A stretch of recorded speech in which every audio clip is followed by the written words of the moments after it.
हरे कृष्णा, राधे राधे दोस्तों। आप सभी को शुक्र प्रदोष व्रत की हार्दिक शुभकामनाएं। शुक्र प्रदोष व्रत में भगवान शिव और माता पार्वती की पूजा की जाती है। मान्यताओं के अनुसार शुक्र प्रदोष व्रत करने से व्रत रखने वाले भक्तों के सभी दोष और पापों का नाश होता है। इस व्रत को करने से सुहागिन महिलाओं का सुहाग सदा अटल रहता है।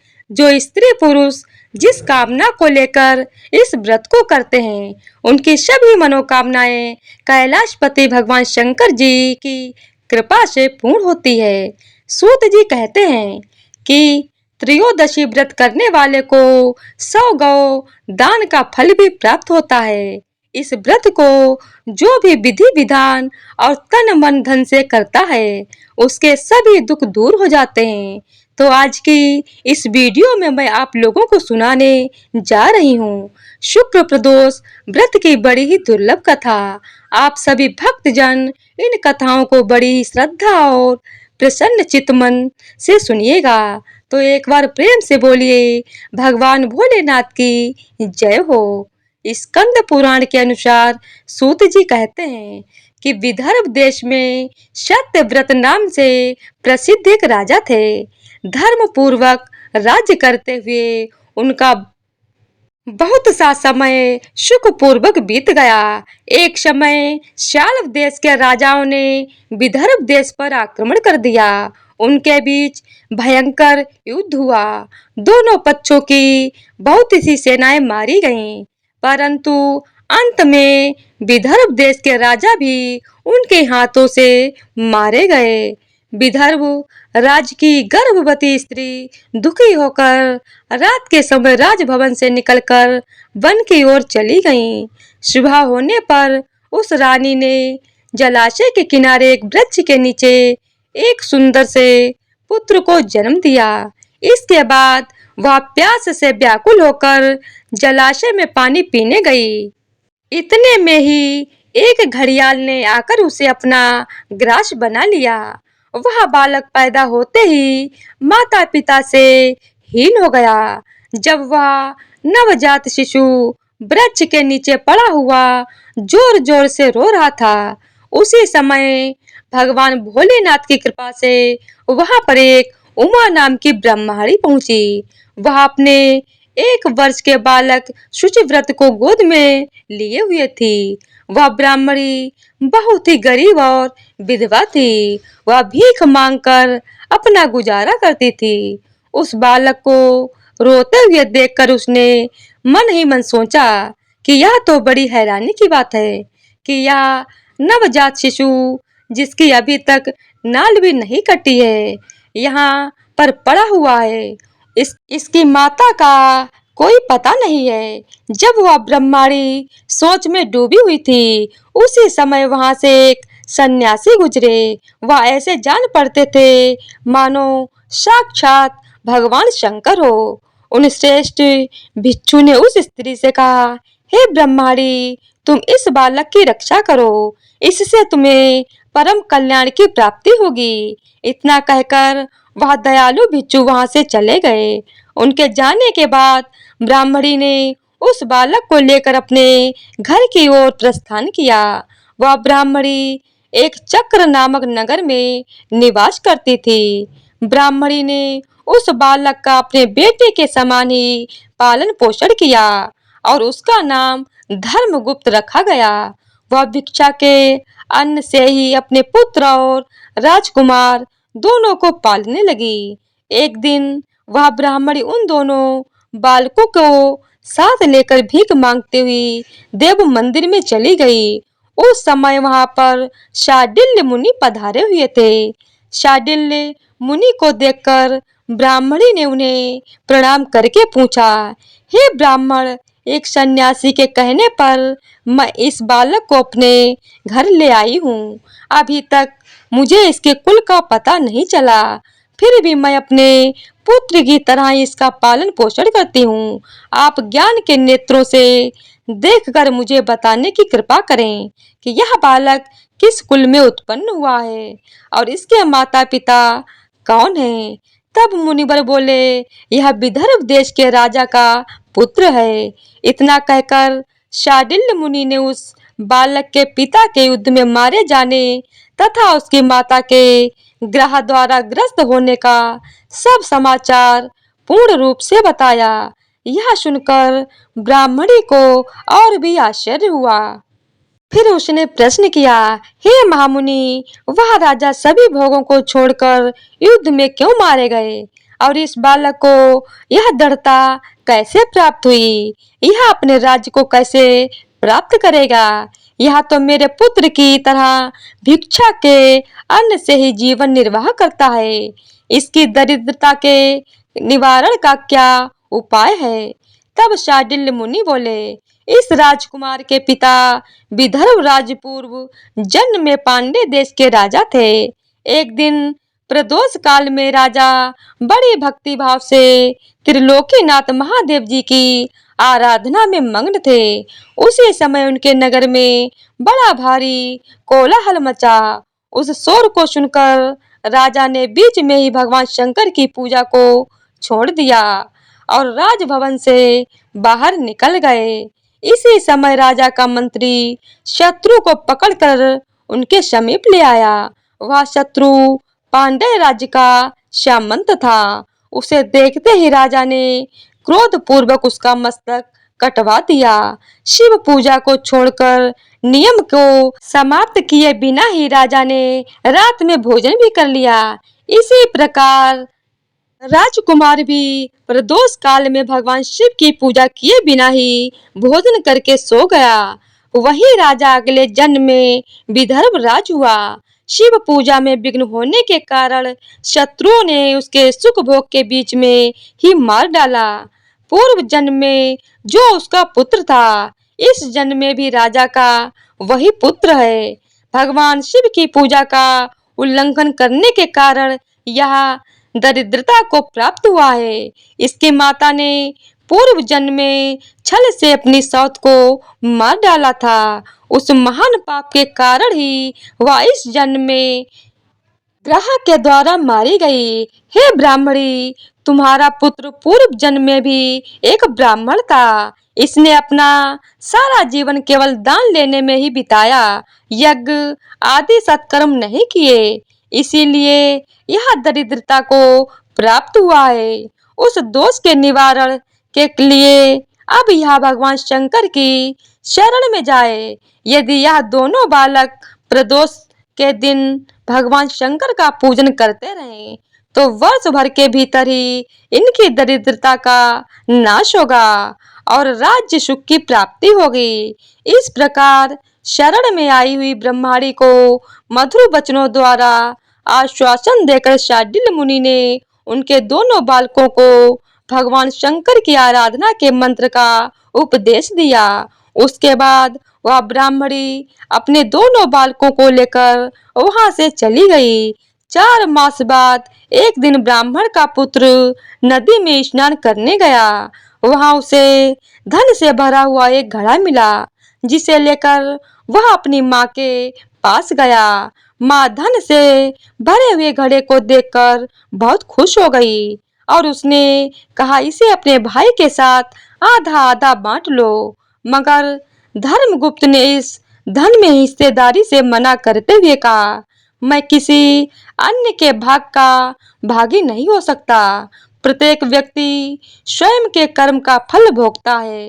इस प्रकार प्रसन्नता पूर्वक भगवान शंकर की पूजा करते हुए उन दोनों राजकुमारों का 1 वर्ष व्यतीत हो गया। एक दिन ब्राह्मण का पुत्र और राजकुमार वन में घूमने गए।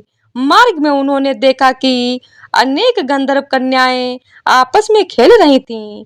ब्राह्मण कुमार वहीं पर रुक गया और राजकुमार से बोला, हमें इससे आगे जाना नहीं चाहिए। यह गंधर्व कन्याएं हैं, किसी को भी अपनी ओर आकर्षित कर सकती हैं। मगर राजकुमार निडर होकर आगे बढ़ता गया।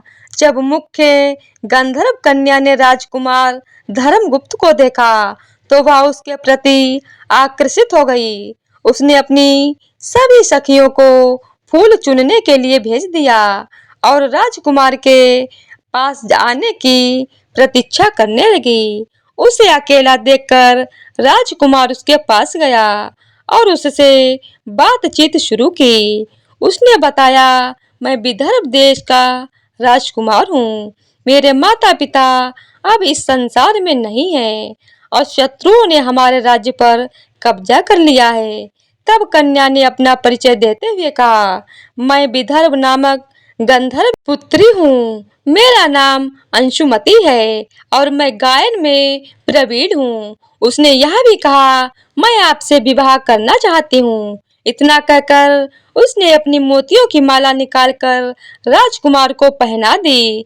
तब राजकुमार ने पूछा, तुम राजपाट गवा चुके राजकुमार के साथ कैसे रह पाओगी और अपने माता पिता की अनुमति के बिना तुम मेरे साथ कैसे आ सकती हो। इस पर अंशुम ने बोला, चाहे जो हो जाए मैं वही करूंगी जो मैं चाहती हूँ। तुम 2 दिन बाद प्रातःकाल यहाँ आकर मुझसे मिलना। इतना कहकर वह वहां से चली गई। राजकुमार ने वापस आकर ब्राह्मणी और उसके पुत्र को सारी बात बताई। वो दोनों बहुत खुश हुए। 2 दिन बाद राजकुमार पुनः उसी वन में गया। उसने देखा कि अंशुम अपने पिता के साथ उसकी प्रतीक्षा कर रही है।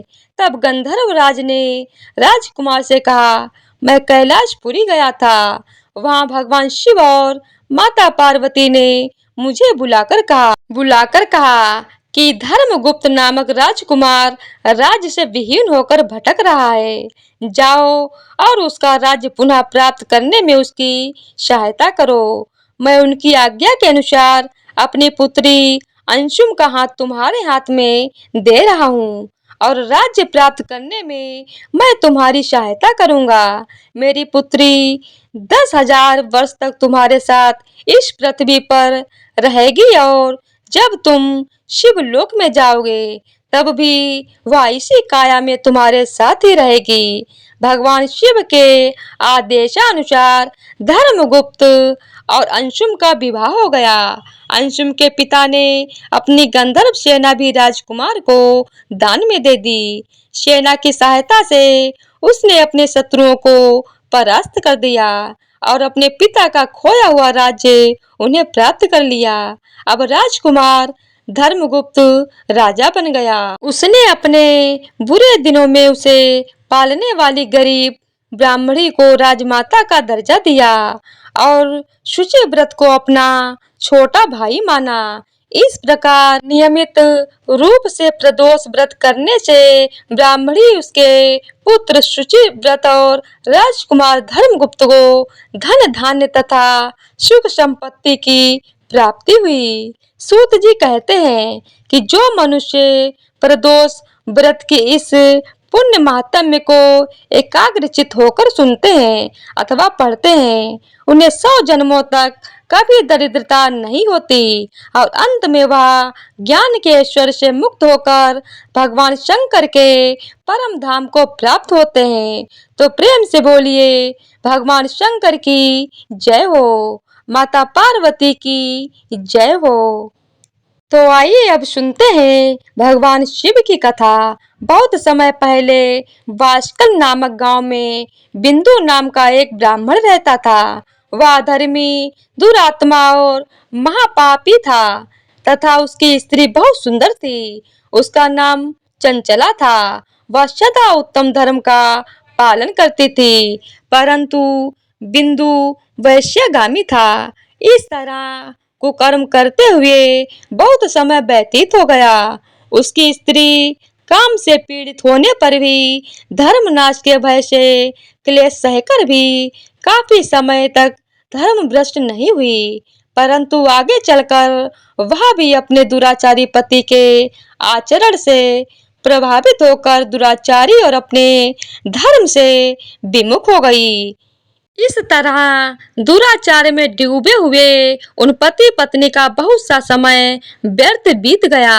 वैश्यगामी, दूषित बुद्धि वाला और दुष्ट ब्राह्मण बिंदुकुरी के दुखों को भोग कर वह मूढ़ बुद्धि पापी विंध्य पर्वत पर भयंकर पिशाच हुआ। उधर उस दुराचारी बिंदु के जाने पर चंचला नामक स्त्री बहुत समय तक पुत्रों के साथ अपने घर में रहती रही।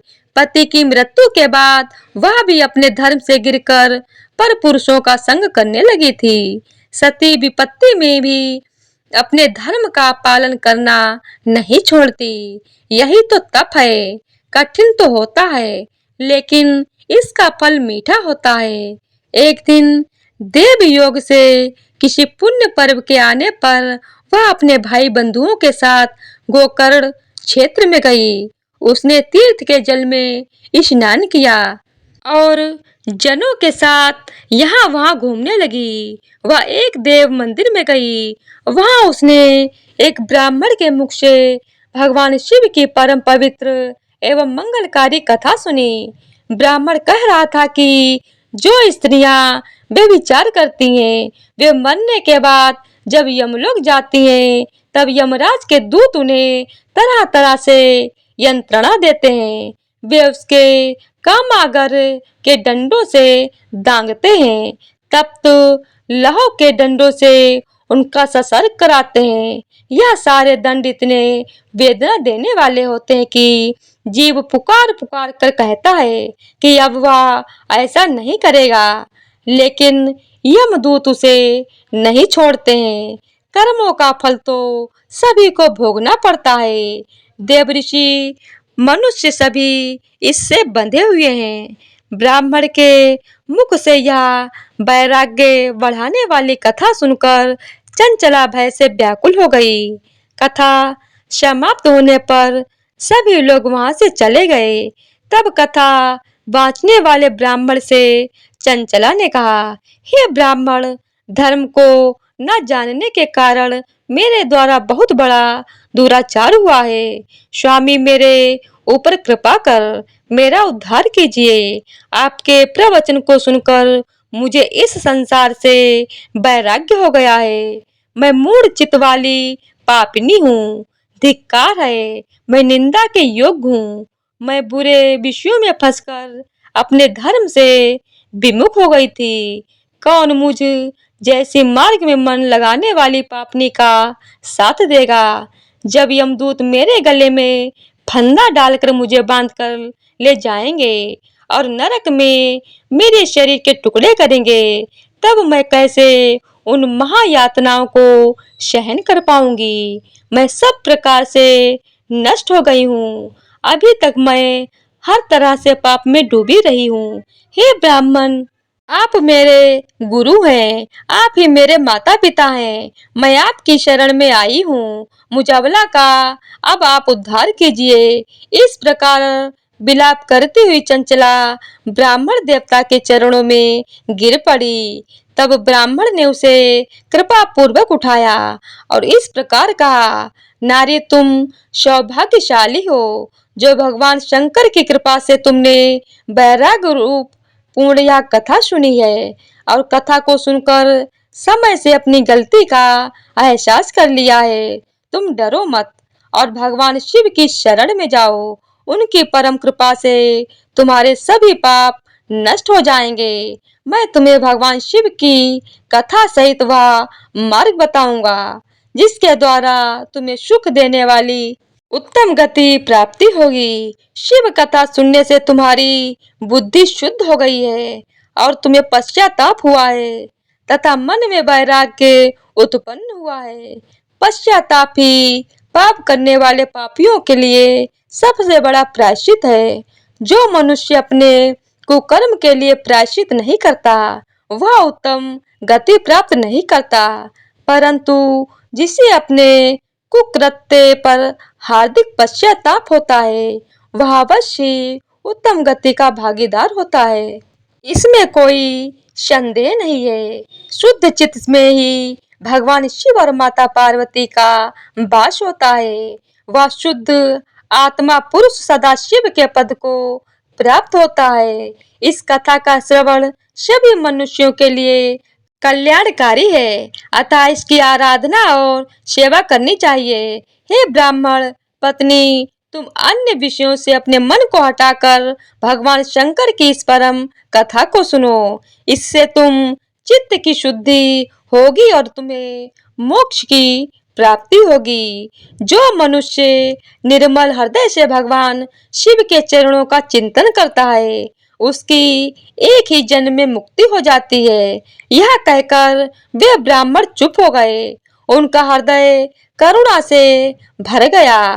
वे ध्यान में मग्न हो गए। ब्राह्मण का यह उपदेश सुनकर चंचला के नेत्रों में आनंद के आंसू छलक आए।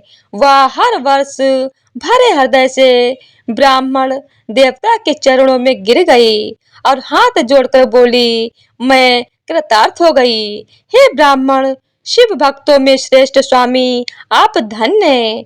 आप परमार्थ दर्शी हैं और सदा परोपकार में लगे रहते हैं। साधु, मैं नरक के समुद्र में गिर रही हूँ, कृपा करके मेरा उद्धार कीजिए। इस पौराणिक और अमृत के समान कथा की बात आपने की है, उसे सुनकर ही मेरे मन में वैराग्य उत्पन्न हुआ। उस अमृतमय कथा को सुनने के लिए मेरे मन में बड़ी श्रद्धा हो रही है। कृपया आप मुझे उससे सुनाइए। कथा सुनने की इच्छा मन में लिए हुए चंचला उन ब्राह्मण देवता की सेवा में वहीं रहने लगी।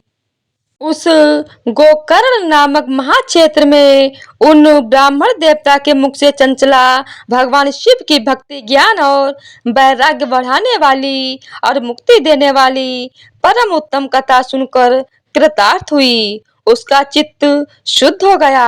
वह अपने हृदय में शिव के सगुण रूप का चिंतन करने लगी। वह सदैव शिव सच्चिदानंदमय स्वरूप का स्मरण करती थी। इसके बाद अपना समय पूर्ण होने पर चंचला ने बिना किसी कष्ट के अपना शरीर त्याग दिया।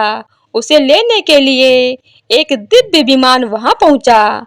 यह विमान शोभा साधनों से सजा था और शिव गणों से सुशोभित था। चंचला विमान से शिवपुरी पहुंच गई। उसके सारे पाप धुल गए। वह दिव्य रूप धारणी दिव्यांगना हो गई थी। वह गौरांग देवी मस्तक पर अर्धचंद्र का मुकुट और अन्य दिव्य आभूषण पहने शिवपुरी में पहुंची।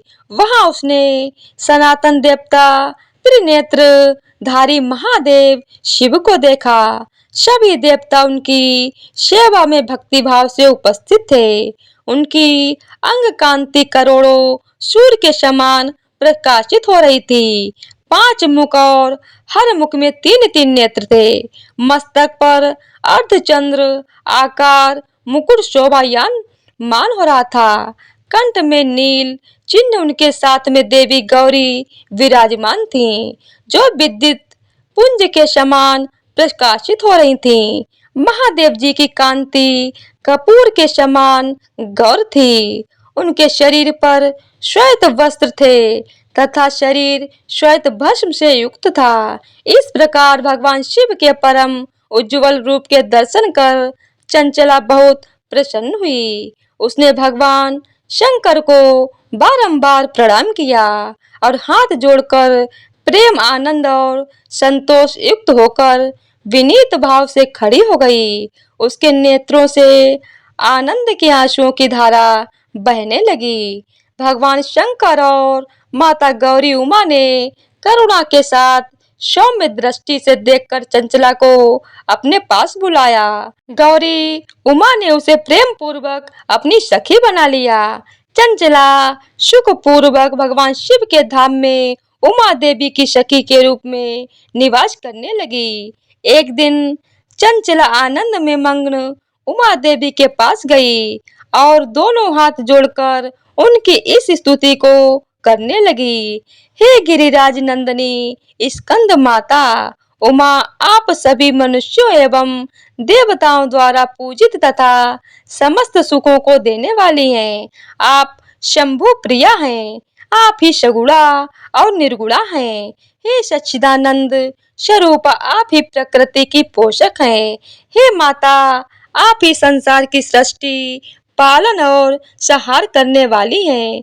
इस प्रकार सद्गति प्राप्त चंचला देवी की स्तुति कर शांत हो गई। उसकी आंखों में प्रेम के आंसू उमड़ आए तब शंकर प्रिया भक्त वत्सला उमा देवी ने बड़े प्रेम से चंचला को चुप कराते हुए कहा, सखी चंचला, मैं तुम्हारी इस स्तुति से प्रसन्न हूँ, बोलो क्या वर मांगती हो। तब चंचला बोली, हे गिरिराज कुमारी, मेरे पति बिंदु इस समय कहाँ हैं? उनकी स्थिति कैसी है मुझे बताइए और कुछ उपाय कीजिए ताकि हम फिर से मिल सकें। हे महादेवी, मेरे पति एक शूद्र जाति वैश्य के प्रति आसक्त थे और पाप में ही डूबे रहते थे। गिरिजा बोली, बेटी तुम्हारा पति बिंदु पापी था, उसका अंत बड़ा भयानक हुआ। वैश्या का उपभोग करने के कारण वह मूर्ख नरक में अनेक वर्षों तक अनेक प्रकार के दुख भोग रहा है। अब शेष पाप को भोगने के लिए बंद पर्वत पर पिशाच की योनि में रह रहा है और वह दुष्ट वहीं वायु पीकर रहता है और सब प्रकार के कष्ट सहता है। गौरी देवी की यह बात सुनकर चंचला अत्यंत दुखी हो गई।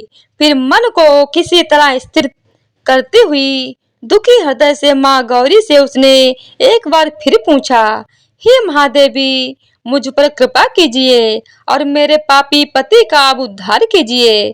कृपा करके मुझे वह उपाय बताइए जिससे मेरे पति को उत्तम गति प्राप्त हो सके।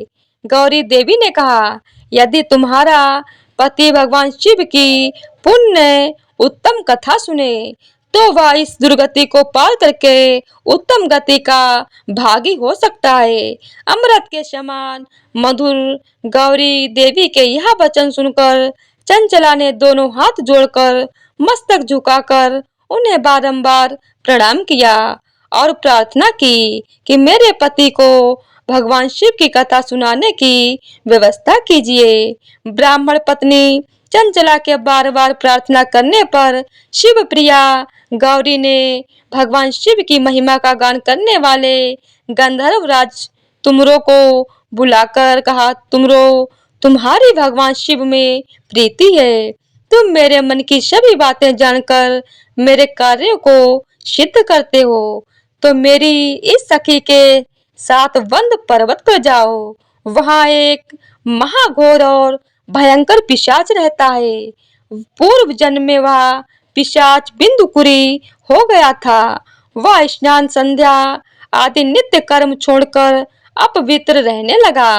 क्रोध के कारण उसकी बुद्धि भ्रष्ट हो गई थी। दुर्जनों से उसकी मित्रता तथा सज्जनों से द्वेष बढ़ गया था। वह अस्त्र शस्त्र से हिंसा करता, लोगों को सताता और उनके घरों में आग लगा देता था। चांडाल से दोस्ती करता और वह रोज वैश्या के पास जाता था। पत्नी को त्याग कर दुष्ट लोगों से दोस्ती कर उन्हीं के संपर्क में रहता था। वह मृत्यु तक दुराचार में फंसा रहा। मृत्यु के बाद उसे पापियों के भोग स्थान यमपुरी में ले गए। वहां घोर नरक को सह सहकर इस समय वह बिंदु पर्वत पर पिशाच और पापों का फल भोग रहा है। तुम उसके सामने परम पुण्य पापों को नाश करने वाली भगवान शिव की दिव्य कथा का प्रवचन करो। इस कथा के सुनने से उसका हृदय सभी पापों से मुक्त होकर शुद्ध हो जाएगा और वह प्रेत योनि से मुक्त हो जाएगा। दुर्गति से मुक्त होने पर उस बिंदु नामक पिशाच को तुम विमान पे बिठाकर भगवान शिव के पास ले आना। माँ उमा का आदेश पाकर गंधर्वराज तुमर प्रसन्नता पूर्वक अपने भाग्य की सराहना करते हुए चंचला को साथ लेकर विमान से पिशाच के निवास स्थान पर विंध्य पर्वत पर गया। वहां पहुंचकर उसने विशाल आकृति वाले पिशाच को देखा। उसका शरीर विशाल था, उसकी ठोड़ी बड़ी थी। वह कभी हंसता, कभी रोता, कभी उछलता था। महाबली तुमर ने बिंदुकुरी के पश्चात तुमर ने कथा वाचन के लिए स्थान तलाश कर मंडप की रचना की। शीघ्र ही इस बात का पता लोगों को चल गया कि एक पिशाच के उद्धार हेतु देवी पार्वती की आज्ञा से तुमर भगवान शिव की कथा सुनाने बंद पर्वत पर आया है। उस कथा को सुनने के लोभ से बहुत से देव ऋषि वहां पहुंच गए। सभी को आदर पूर्वक स्थान दिया गया। पिशाच बिंदु को आसन पर बिठाया गया और तब तुमर ने परम उत्तम भगवान शिव की अमृत कथा का गान शुरू किया, जिससे सभी श्रोता कृतार्थ हुए। परम पुण्यमय कथा को सुनकर पिशाच सभी पापों से मुक्त हो गया और उसने पिशाच शरीर का त्याग कर दिया। शीघ्र ही उसका रूप दिव्य हो गया। उसका शरीर गौर वर्ण का हो गया। शरीर पर श्वेत वस्त्र एवं पुरुषों के आभूषण आ गए। इस प्रकार दिव्य देहधारी होकर बिंदु अपनी पत्नी चंचला के साथ स्वयं भी भगवान शिव का गुणगान करने लगा। उसे दिव्य रूप में देखकर सभी को बहुत आश्चर्य हुआ। उसका मन परम आनंद से परिपूर्ण हो गया। सभी भगवान परमेश्वर के अद्भुत चरित्र को सुनकर कृतार्थ होकर उनका यशोगान करते हुए अपने अपने धाम को चले गए। बिंदु अपनी पत्नी चंचला के साथ विमान में बैठकर शिवपुरी की ओर चल दिया। महेश्वर के गुणों का गान करता हुआ बिंदु अपनी पत्नी चंचला और तुमर के साथ शीघ्र ही शिव धाम पहुंच गया। भगवान शिव और देवी पार्वती ने उसे अपना पार्षद बना लिया। दोनों पति पत्नी सुखपूर्वक भगवान महेश्वर एवं देवी गौरी के श्री चरणों में अविचल निवास पाकर धन्य हो गए। तो प्रेम से बोलिए उमापति शंकर भगवान की जय हो। तो आज की वीडियो अगर आप लोगों को पसंद आई हो तो वीडियो को लाइक शेयर और चैनल को सब्सक्राइब कर दीजिएगा। हर हर महादेव।